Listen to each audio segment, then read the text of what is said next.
Yeah, I heard about that. That sounds great. Just make it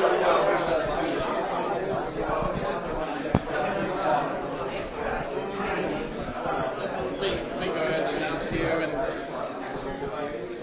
this is kind of like our own worst enemy kind of a deal. all right, we're ready for Slade Griffin. His talk is "I've Met the Enemy, Information Security, and It Is Us." All right. So I'm supposed to wait.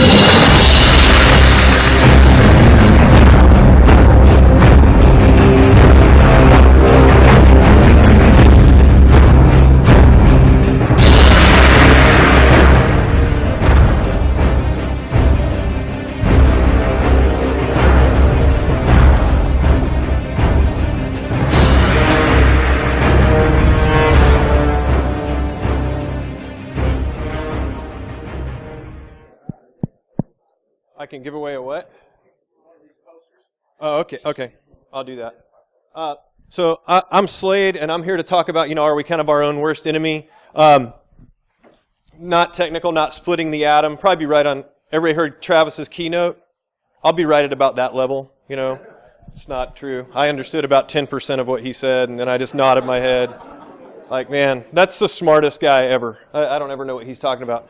So, how many people in here defend networks, work on defending, not red teamers, not attackers? So we got a few of those, and we've known about information security for a while, right? And what to do and how to stop stuff, and yet we're still not. Somebody sent me this web page. This is a Fortune 5 company's data center chillers, and it took about 2 seconds to get into it. And you can shut all these things off. There's all kind of cool stuff in here. For example, this right here, you can see which valve is open, which valve is closed, and you can just set that down. You can set it to open, close, or null. So Mark's in here. If you set a value to null in the ladder logic there, what's going to happen in that? Yep, it's gone. Okay, that's no longer there. You can no longer go into the software through the HMI here and change that. You'd have to go and physically reopen that damper. And how long would your data center last with no chiller cooling? Not long. I'd say 15 minutes in a place like this. It's just going to melt. And there was just absolutely nothing to this. This week I actually was red teaming a place, and so see if I can put this one up there. They said we want you to try and gain access to the. It didn't come up the way I want it to. We want you to gain access to our floor and try and steal some stuff. So there's some fun TBA pictures. I think I said sometimes people write the password on the wall. I found that in a control system facility. But let's see, yeah. So this is how long it took me to get access to the warehouse floor, which was about 2 minutes. And then I planted my little remote pen testing box and I left. I did this 2 days ago, and it was not easy. How do you think I got in? No, who said walked in? I did. I walked right in. I went and I have all my pen testing stuff is in a Pelican case, and I had my backpack, and I went and bought a cup of coffee so my hands were full, and I just followed an employee in, and they held the door open for me. And so I went in there. I also stole one of their inventory scan guns because they gave me that as a flag and said try and get an inventory scan gun. So I don't know what you do with that. Yeah. So totally fun though, right? Like we all do this because it's fun. But I think for the blue teamers, so for the people that are pen testing and attacking and want to be in that, we do that. We have a lot of fun doing that because it's goofy. But I wanted to gear this more towards the people that are trying to defend and the people that we're trying to do this for, and talk about kind of some of the strategies about why this isn't working right now. So a little bit about me, not bald, so. I think I've known Kevin for 10 years. I've been waiting to follow him on something, so I could just say that right there. So I feel pretty good at this point. Yeah, who said yet? Yeah, that's true. Thanks for that, man. Get the poster. You get the poster, man. Okay, here you go. Anybody, if you'll mock me, I'll give you whatever you want. It's very good. It's good for me. If you'll talk to me, give you a little sticker here. And so this is me. Most importantly, I have no certifications. I've never been a CISSP. I've never been a QSA, so I don't really know that much. Didn't have any in it. I don't have any of that education. I do test and audit control systems, IT, sometimes hardware that's going in the field, looking at, how does the firmware work and things like that. Not near to the level like Travis was talking about. I mean, that was crazy that he can, with a shortwave radio, see the Ethernet traffic in his house, or he's writing to that block I/O via the web. I think my favorite quote was, "WordPress is a remote administration tool." I put that on Twitter. That was worthy right there. But he is the smartest guy there. These are a bunch of places that no longer want me to work for them below there, and I earned every bit of that. So that's all on me, not on them. So and my favorite thing now is I got trained as a biblical counselor a few years ago, and that's what I love to do with my time. So I work half the time doing this kind of stuff to earn money, and the other half of the time, that's what I do. Does that presentation remote work for this? I might steal that from you here in a minute. So what are we doing as we try to defend things? And the second question would be, why doesn't it work? And so I want to kind of go through that, and I want your input on it about, what are you struggling with as you try to develop your strategies for dealing with information security. So the first few things I want to look at here is our perception of what we're doing. And this goes for both blue and red teamers, as well as the reality of what we're doing. So, the first thing is, some people say, well, we have an offensive security program, and we're active practitioners, and we're really hacking stuff. This is a group I subcontract to. Sometimes they're called Precinct Group. They're a bunch of ex-Navy SEALs, and they're real good at physical red teaming. Very good at that, and sometimes we have a perception of, maybe this is how our program looks, right? But the reality of it is, this is what's going on. Yeah, that'd be cool. I'm going to hook that up. And anybody here play video games? Yeah, this is you, right here. This is our people, okay? This is us, And we think we're that other guy, right? Or who's ever gotten hired and been called like a rock star? Has anybody ever been called a rock star anywhere? Yeah, so you've been called a rock star. Yeah, and you come in there and you think, I'm Batman. And you are, but it's more like this. Anybody see the movie Black Hat? So one of my friends said, I'm going to start a rumor that movie's about you. And I thought, well, that'll be funny. And then people I would speak at a few conferences. Mark and I were at a few conferences together a couple years ago, and I went to a lot of places, and some people actually started asking me if that was really about me. And so I had to be real humble in that moment. Well, yeah, That's why they had to get this guy to play it. And so I start seeing myself this way, right? Like I'm Thor. But that's really me, And so that, for reference, that's 1989. And my mom said that if I would perm the mullet that I had, it would pay off for me. And so I was single for a long time after that. And this is what's going on, right? We have these misconceptions about what we're doing or what's going on with things. And this is what's really happening. So I don't know, this kind of went around a couple of years ago. Did anybody see this picture that went around? I know it's kind of hard to read up there, but let's see, does this have a pointer on it? Oh. No. How many technical guys does it take to do a PowerPoint? All of them, right? So up here, all these different managers. So you have a security manager and an IT manager, project manager. Down here it says, the financial crisis is forcing companies to make tough decisions, and there's a risk we might need to lay off Andre, right? And this is what we do. Some of us do this, right? Now, some of you in here are responsible for building programs. And the one thing that I've noticed as I go through different places and see different environments is I see less and less of Andre everywhere I go. How many people in here are technical practitioners somewhere? Yeah, so you put your hand up right away. Anybody else? There should be a lot more than that in here, right? You people are hackers. You do this for a living. A lot of red teamers. How many of the blue teamers that raise their hand, how many of you are technical practitioners versus managers? Great. And how many counterparts do you have? How many people are on the team that you're with? 5 people in a company. In a company, how big? Big company, right? So 4 or 5 people. The company I tested this week had over 8,000 employees. How many people do you think were on their security team, their internal security team? 2. You get a sticker too. Look at you. You want to come up and give this? Just being a smart aleck, man. All right. No, they did. They did 2 people to defend an enterprise that's worth, I don't know how many billions of dollars every year. Now, is that going to work? Red teamers, when you go in there, is that going to defend against you? They didn't have a chance, right? They did have a chance because the first time they set me down for 6 hours, I sat there and I said, how come I can only see like 3 IP addresses? They stuck me in a restricted VLAN, and which I've actually never had happen before, where I went somewhere, I said, how come? And they said, oh, no, that's normal. All our VLANs are routed together. And then the network guy behind me finally says, well, not this one. I built this one for my guys. And so I could only see like 6 computers, which was terrible, except the first password I got was network admin, right? So what's the first device I logged into? A switch. I logged into a switch. And I spanned a port from one of the other VLANs to the port where I could see it, and it was great. And then I could go wherever I wanted. And the other thing I'm seeing happen is, how many people have had a job before where you went to email and meetings all the time? Have you been to those places where the people you're trying to work with, they're like, oh, hey, is this meeting almost over? I got to get to the next one. And they go to the next one. That's what they say all day long. I got to go to the next meeting.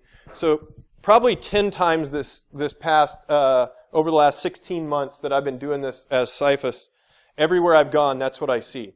There's this culture, there's this administrative culture of planning, but there's never any execution on the plan. Or if there is, it gets underfunded or underrepresented in some way.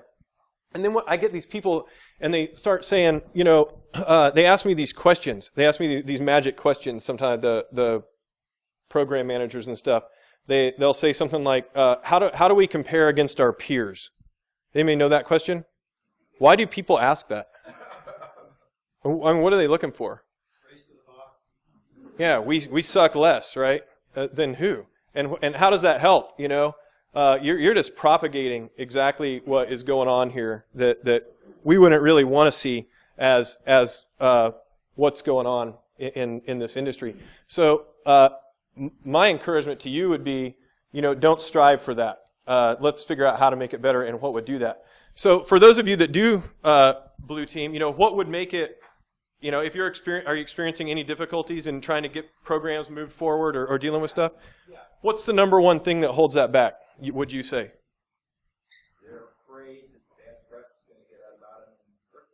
So they're afraid of bad press. No, what prevents you from implementing solutions? Like that would actually stop a bad guy or girl. There's ladies here. So. Who said that?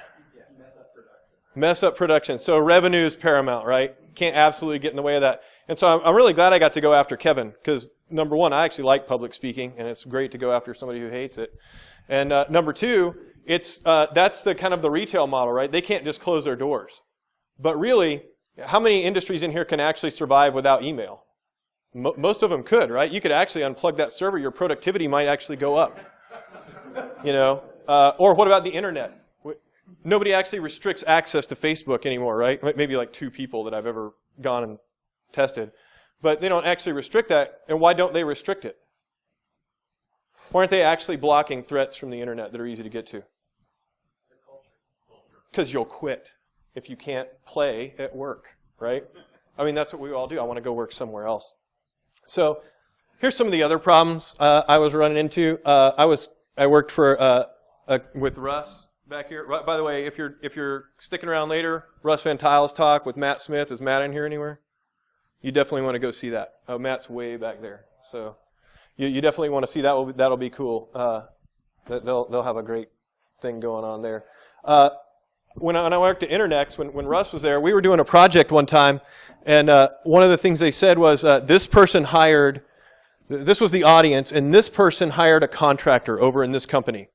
And then this contractor would talk to 2 of our VPs, and this was me and my boss down here, and we were only allowed to talk to this person.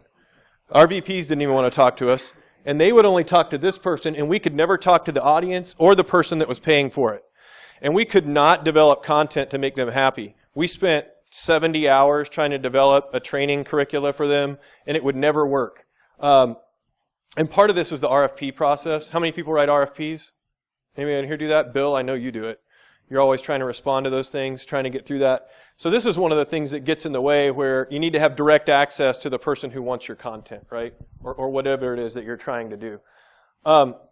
There's a couple other things that would be like knowing the difference in these things. Anybody hear these terms misquoted all the time? we're going to eliminate all the threats from our environment. Like, man, I hope you don't have any actual threats in your environment, that are the human type. Obviously, you have things like natural consequences that can be threats, but as far as the people that are attacking you, that wouldn't be good.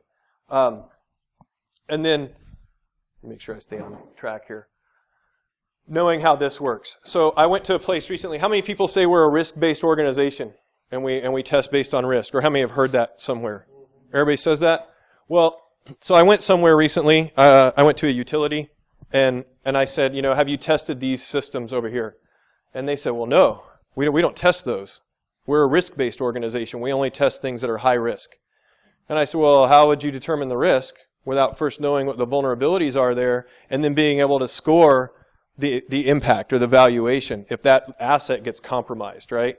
And so for people who work on the red teaming side of this, what you want to preach to your customers is what is the potential impact, or we call this a failure scenario, right? If you lose this one computer, what is the actual impact to your organization? So when you're testing, does anybody do like email phishing? How many people do that? How many credentials do you need when you're doing that? You raised your hand. How many? What do you need? Why just one? Move laterally? So when I interview, one of the things I do on a pen test is I interview the people that work there. And one of my questions for non-IT employees is, what do you perceive the value if I gain your username and password? What would the impact to the organization be? And what do you think they tell me? Somebody might be able to see my email. That's all. Like, really? And because I think one of the things that Travis said earlier about, people have this idea of what security is, I always tell people, security is a perception of boundary, and that boundary is not really there. Just because that's in the frame, in the window on your desktop, doesn't mean that's all the information that's present, right? That's what we exploit all the time. What's actually under there? How does the protocol actually work? What's going on underneath? And so you start showing that to people, and maybe they can see that. Now, if you're a blue teamer, how come your people don't understand the impact that we're talking about here? So does anybody have an example of why wouldn't they understand? How come they don't know that we just need their username and password? Why are they not aware of that? They think they're an island. They think they're an. Why do they think that though? Because we don't tell them the right stuff, right? How many people's security awareness program for your users just consists of mailing them a link and hoping they watch it and read it and understand it? And you don't even track whether or not they do it, right? How much more effective would that be if you went in there and demonstrated a man-in-the-middle attack to them? Here's what happens when you click through and you accept my certificate versus the one for... Everybody using Office 365? A lot of people using that? Everybody I go test now uses that. I like to say thank you very much for moving your infrastructure to the cloud and letting me do man-in-the-middle attacks and get your passwords. So, because everybody clicks through, right? They take my certificate. That's a plain text HTTP password I have, which, by the way, lets me do whatever I want laterally at that point. So it's on us to educate them the right way, right? I think the last two places I went, their security awareness program consisted of the SANS securing the human posters in the break room. And that was it. That's a great class. You should send your people to that, right? Yeah, that's what needs to happen. One of the other things I recommend for people is sending executives to security training, but we'll talk about that here in a little bit. One of the other things people try to do is like boil the ocean. These are standards for the electric utility industry and that govern like building electrical circuits and things like that. And this can be a pain. Now, a lot of you in here don't deal with that. I know, Mark plays in that a little bit. But trying to gain some visibility into what that actually looks like and what applies to you. What's the difference in a regulation, a standard, a requirement, and a guideline, and how do those apply to you? So you, working in the organization, would have to teach people this. This next slide I just got off Twitter like 2 days ago, and I loved this. So 400 executives and IT pros were surveyed. The first question, do cybersecurity briefings to the board, does anybody have to update an executive on what they're doing as far as blue teamers? Okay, so good for you. You don't have to do that. Do you adequately represent the threats? So the IT pros, us, we're very proud of ourselves. 80% of us would say absolutely. The executive would say, no, that's not accurate. We don't actually know what's going on. Now, who's that on right there? Who gets to bear the brunt for that? The IT people. Yeah, the person giving the update. Huh? No, I mean, they don't know what you're saying, man. They really don't. They don't have any idea. And I'm going to get to that in the next slide. Now, but I'll show you where that's actually not all on us. Okay, so we're not adequately telling the executives, or they don't think so. Are the tools we're using to present risk accurate? So for whatever reason, they broke this into 3 categories here. So the C-level people, only 65% of them think the tools are good. That's why they go to RSA and buy everything that's for sale, right? I mean, they buy everything that's for sale at that stuff. The non-C-level people, which I'm not exactly sure what that would be. I'm going to say that's a director of information security or something like that, maybe. They think, because they bought it, right? They're the ones who pitched it. So almost 90% of them say, yeah, what I bought was excellent. We should use that. And then about 80% of the IT people. Now, the last question is the most telling one. Are you literate in cybersecurity? 100% of C-level executives say they are, which is total crap, right? And you know it is because of the first question, right? You didn't understand what these people told you. Man, I don't know how to work this thing. All right, that worked. But so the link for that is down there. But we have to close this gap somehow between 100% of these guys thinking they're literate, but only understanding 68% of what they hear from different things. And an example of that is right here. I did an interview again at a utility, and we saw a form that they use to do third-party connections. How many people use site-to-site VPN connections for things? All right. What is IKE? For Cisco connections, anybody? Yeah. Internet Key Exchange. So these people said, what version of IKE do you want to use to establish the connections? What's wrong with asking that question to people? IKE version 1 is broken. You should not use that. So they were setting up IKE v1 connections, allowing people into their internal things, untrusted third parties that they develop a relationship with, using a broken cryptographic protocol to have access to their back end. And I'm sitting there with one of the IT project people, actually a senior level, just below the C level, and they said, "What's IKE?" This is the information security manager. I said, that's the problem right there. Not understanding what that is. I don't necessarily think that person has to be able to program the VPN concentrator or a router or a switch. But man, they got to know what this is. And they got to know it's not okay. And that's on us to fix that. Now, so there is a vulnerability there. Do you fix the issue differently if it's a 1 connection versus 1,000 connections? Who said keep the business running earlier? Can you just turn off? These people had 3,000 external VPN connections. Can you just go turn off IKE v1 in one day? That's a 10-month project probably at this place. To go educate the end user on the other side, upgrade it to IKE v2, make sure that connection works, and do that 3,000 times. It's not going to be good. So that's where we want to talk about taking something, you find a technical vulnerability, and you turn it into a project. So how many people in here are responsible for an information security program somewhere? Anybody? Stephen, you are. You're not going to raise your hand. You are. Does it ever look kind of like, you're trying to figure out how many things what are you supposed to look at first? Should you look at databases first, or maybe all this other stuff? Are these all kind of things that you have to focus on? Which one are you best at? Which one are you worst at? Stephen's not going to answer me. I see him. He just smiled. But you have to do all of this, right? Is it hard to keep an eye on that? Some moving targets? How long does it stay the same? It stays the same. That was good. So, who's been a pen tester longer than 5 years? Kevin, you have. Russ, how long have you been doing it? You've been longer. So, do you attack things the same way you used to? No. Why not? Because it's more decentralized now. Yeah, everything's decentralized. I personally can't remember the last time I was able to scan for Nessus, find a vulnerability, and use Metasploit to exploit it. It just doesn't work anymore. Metasploit never works for me.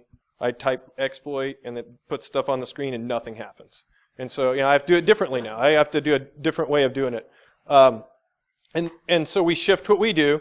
And we do that while you, as the blue teamer, are still trying to figure out, what am I going to do for security awareness or compliance scanning? Okay, I got my PCI coming up, so I got to focus on that. And while you're looking over here, we're looking over here at, you didn't patch that. or your red team's not up to date on what you're doing. And it's never stops, right? So you're trying to figure that out. So one of the things that I'm trying to develop with a friend of mine right now is like this architecture framework to build a security program somewhere. So what we're doing is we're taking the technical findings from either a vulnerability assessment, a penetration test, where we interview people, sometimes we red team, and we take all that information and we say, okay, how would we build a secure program for your environment around what we found? And we try to put it in some buckets that make it easier to see. And this is just organizational management here, right? This doesn't really solve anything, but it lets you get some easier visibility into it. So, for example, some of the stuff we were looking at was like, monitoring. That's one of the most important things you can do. But can you actually read the data that you're trying to monitor? So, where Neil was talking about people saying, they monitor on IDS, and he's been watching people try and do that since 2002, I think you said, and they just can't do it, right? I mean, how many alerts are you getting? You can't do that. Has anybody ever looked at Windows logs, by the way? Done Windows auditing? You just can't see it, right? It's the most verbose operating system out there. It'll log anytime it hiccups, which is great if you know how to parse it and look through it and flag on the right things, but we just don't know how to do that, or we do it too slowly. So, architecture and configuration, having these three things, if you were good at patch management, application security, and minimum security baselines, I would have a terrible time pen testing you if you could focus on those three things. But those, again, this is just kind of organizational management. So we took this and dumped it into what we called initiatives that we would ask the security program manager to focus on. And so these were the main things that we came up with. And we figured this can cover your entire program. These, I think it's like 7 things right here. So we came up with 7 major initiatives. So, you had 20 layers of security in there you were trying to manage with that appliance, application security, compliance, scanning, PCI, all that stuff. And we figured we could boil that down into 7 projects, and we could provide them with a timeline. We did all this in 2 months with a utility that we did this for. And so to kind of take a look at that, here are 2 of them up here, network security and asset management. So these are the things we want you to do in asset. How many people have an asset management program? You actually know where all your assets are all the time. So that's difficult to do, right? Patch management doesn't even work in most places. How many people are using SCCM to patch? What's the success rate of SCCM as patching? It tells you it 100% patched everything you pushed out. Do you ever Kevin had the trust but verify thing from Reagan up there. How do you verify that? Nessus Security Center would verify that for you. So does anybody know what the success rate of that is normally? About 66%. SCCM will say it patched 100% of things, and somebody will reboot in the middle of it or unplug their machine. They'll do what the screen says don't do right in the middle of it, and it won't get patched. And we don't go and verify that, right? Because we don't know that we can go get Nessus Security Center, log in, and do a credentialed audit with it. Or just you can do it with the Nessus Vulnerability Scanner if you want to do it manually, which is much cheaper. It's $15,000 a year versus $1,500 a year. Developing a vulnerability management program. Anybody got one of those? Very good. Let's see. In the network security thing, the number one thing I wanted in there, minimum security baselines for all perimeter equipment. Your firewalls, your routers, your switches that are on the edge, your IPS, your IDS. So you went through and everybody watches people mock security vendors when they have a security vulnerability in their product, right? So Barracuda, for example, had something wrong with it recently. And everybody acts like they should never have that. That's your responsibility to manage. That device isn't supposed to be a wall that you don't ever have to look at. You bought a device, you gave it an IP address, now you've added it to your attack surface, it's yours to manage and watch. And everything is that. If you give something an IP address, you got to defend it. So, minimum security baselines for those pieces of equipment in particular. How hard are those to develop, MSBs? They're free. You can go to the Center for Internet Security.org. You can just download them. Nothing to it. You'll have to tweak them a little to make it fit your organization, but you can just download that stuff. So designing network access control, that's a little bit more difficult, and you'll have to get people to do that. But the main point of this is, so we want to focus on designing and implementing network segmentation layers around things, and I don't even see that. Everywhere I go, I see flat/16 networks. And it doesn't matter if it's power plants or schools or logistics companies. It's all the same everywhere I go. Nothing looks any different. So that would be that one. And then we want to be able to maintain and update all the deployed equipment within asset management. So this is kind of something we're building for folks. And then underneath each one of the, we call these the specific mitigations underneath. We talk about which risks that we identified that would specifically mitigate. The whole process for this took 2.5 months and about 6 people, and went pretty well. And we think they have about 3 years worth of work to do in front of them after. And we didn't run Nessus. We didn't try to exploit anything. All we did was interview their people, and we found all these issues. Here's another issue that I'm seeing places. Who has a org chart that looks something like this, or has worked for one that looked kind of like this in the past, right? Where's the security team in this? It's over here. So back we're talking about now you have 8,000 employees and 2 people to defend this, right? And is that going to work? It's not going to work at all, right? Are these people developing secure code? You don't even know though, right? We just assume no, but we don't know. Because you got 2 people, how much static code analysis are you doing in your environment? Forget it. You're doing dynamic code analysis, right? You're going to do a web app pen test once you've stood it up in production, of course, and it's already available. Is your network team still storing everything in type 7 passwords in the routers and switches? You bet they are. They still do that. How come you don't know that when you're just 2 people? You don't have time to check that, right? You just assume that. So one of the concepts that I'm going to put in this architecture framework is I think this kind of needs to change a little bit. I think each one of these teams, and I'd be interested in your input on this. What if you had, let's say you have 2 people here and 3 people there. What if each one of these people had a representative that spent 20 to 40% of their time, depending on what your business model is, and they were dedicated to security that 20 to 40% of the time. So you're taking these people and they're going to OWASP training, right? So OWASP is back here, and you're developing a secure coding playbook for your organization. And that every time somebody writes an app, somebody in here then starts reporting to Rico Suave here, and they do static code analysis before it ever hits the internet.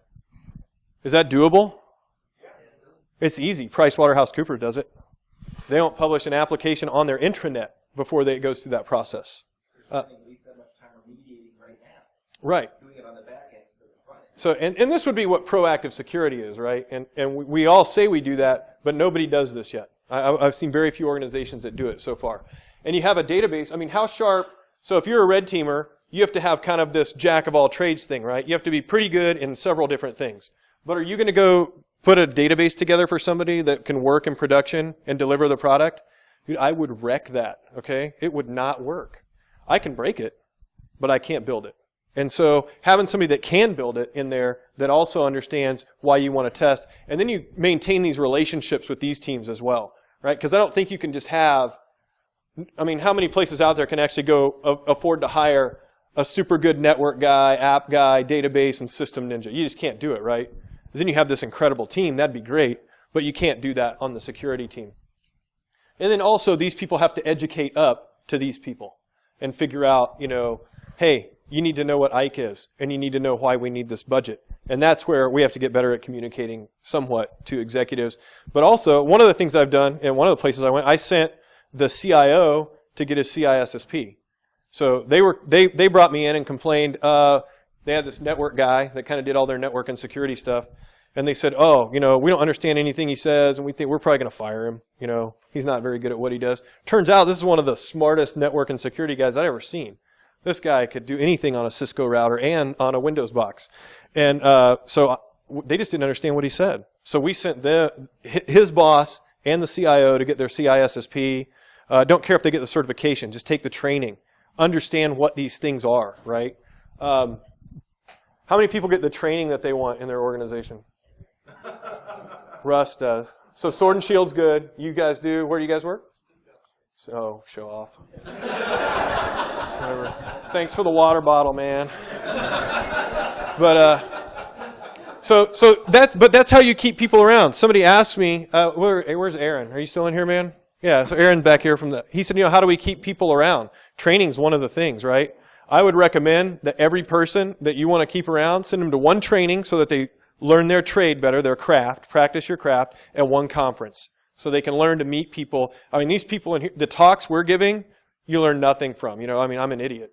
But the people you can meet in here and the relationships you can develop, that's your greatest thing from coming to something like this. And so, we would recommend that be built into the budget so that people can continue to improve on their things, on their skills. So I was talking to some other people the other day, and we talked about some of the things that might actually stop us if we were doing this. And let me get rid of this little bar over here.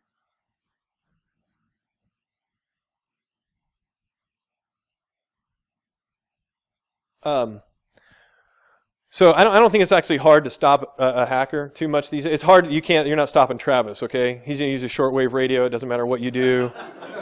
But there's 2 dudes in the world that are going to do that, and that ain't me. So that's not going to happen. So the things that I've seen that would stop me, so security configuration management, those minimum security baselines. The place I broke into this week, I got in because they're using Telnet on all their switches and routers. So that first credential I got. Who's laughing? You don't turn that off either. I know you don't. It's on by default, and you had to go to a meeting or answer an email, and so you left Telnet running because it still runs by default. So Cisco, turn that off by default. It'd be great.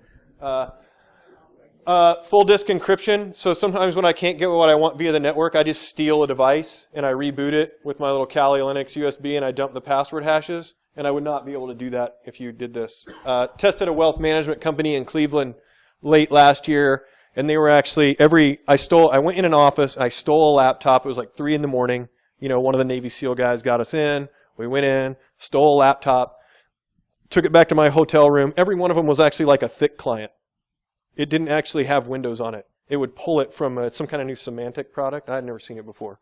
But it would pull an image from a server and load it there. There was actually nothing on that. Such a waste of time. But anyway, so simple stuff like that, right? I mean, doing disk encryption on everything, desktops included, because I'll steal that too. Multi-factor authentication. So you talked about phishing people earlier. You only need that one credential because everybody's just using single-factor auth, right?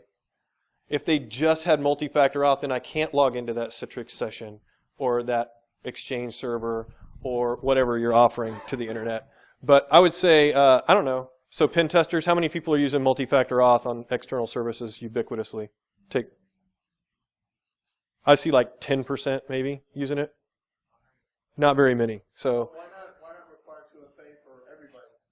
Because it's a hardship, Well, I can understand how, if you gave it ubiquitously internally, that you would spend $1 billion trying to educate Jim Bob, it ain't going to happen. We have to understand, like that dude, maybe we'll keep a closer eye on his account. I do understand that some people can't implement it everywhere, but certainly on the things that matter, you really could. And externally, period. Because how many people remember when email was kind of like a new thing? Remember that when only like 20 of us had it and it was kind of fun? And it was no big deal back then, but now everybody's using everything. And so what if you just didn't allow everybody to use email externally? I mean, I would say 90% of the organizations I go to, everybody doesn't need that. And they just give it to everybody because they don't want to say, well, you're not as special as he is. And that would really actually solve a lot of problems. And if you had a real security operations center and you were actually monitoring and alerting on the right logs, I would get caught all day, every day. If you suddenly saw, I'll pick on Russell because I use his new attack that he's been putting together. He wrote a great blog post on it. It's on Sword and Shield's website. Go check it out. I've been using that everywhere I go. And if you actually saw that, Slade's account just logged into 1,000 machines, that maybe something's going on. I don't know. You might want to check that out. It could be legit. I don't know. But, I mean, does that attack ever fail you? Once you have that local admin, or domain admin, it doesn't matter. Which takes how long to get that credential these days? Anybody know? No, I don't want to ask Russ because he's good at it. How long do you think it takes to get a local admin?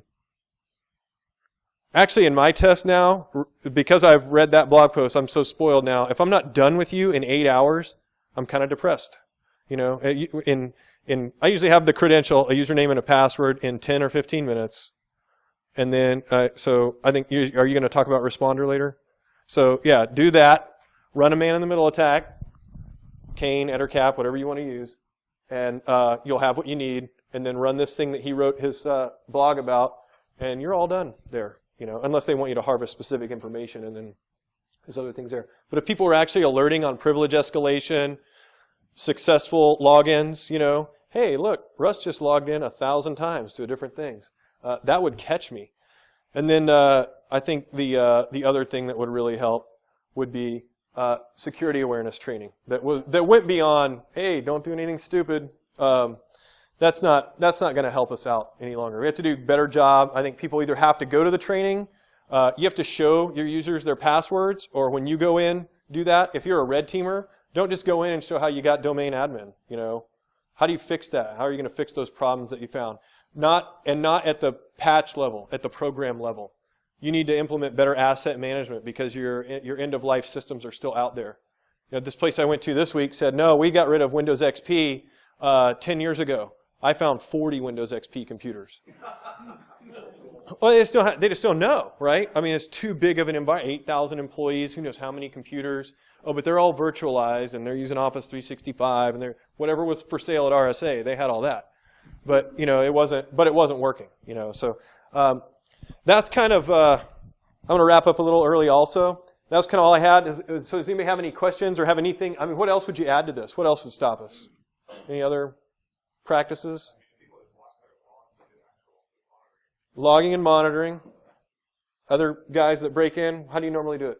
There's a registry setting you can make, or GPO push that you can do that basically says local administrators log in locally. They can't log in from the network. By setting that eliminates a whole lot of path and hash attacks you normally get into. That's wonderful.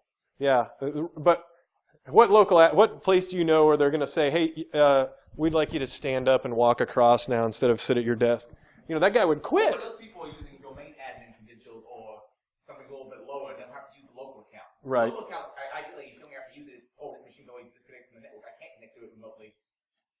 So I love that. So anything that restricts remote access, I would be an advocate of that. What else? What would you do to thwart phishing attacks? Or the effectiveness of phishing attacks? What is the effectiveness of it? What would you do to thwart the effectiveness of a phishing attack? So I think you actually have to show people how it works. So I just did that this week as well. So we were given 50 targets. How many people do you think opened the email that we sent? 38. So I think 12 people are on vacation. So we sent something that looked legitimate. And so what we do, as soon as they click the link, they get a user education link with a video, talks about you've been phished. This is what the danger of that is. But then I think you have to follow up on that and go in and you have to teach people what, like we talked about earlier, what is the impact of just your account being lost? Because you think you're nobody special here. But, I mean, if you use... So the approach is to minimize, but if you have one, if you have two, if you have three that click, oh wow, great, you know, 1% click rate, 2%, but it's still 1 or 2. It should be 0. Can you ever get to 0? Probably not.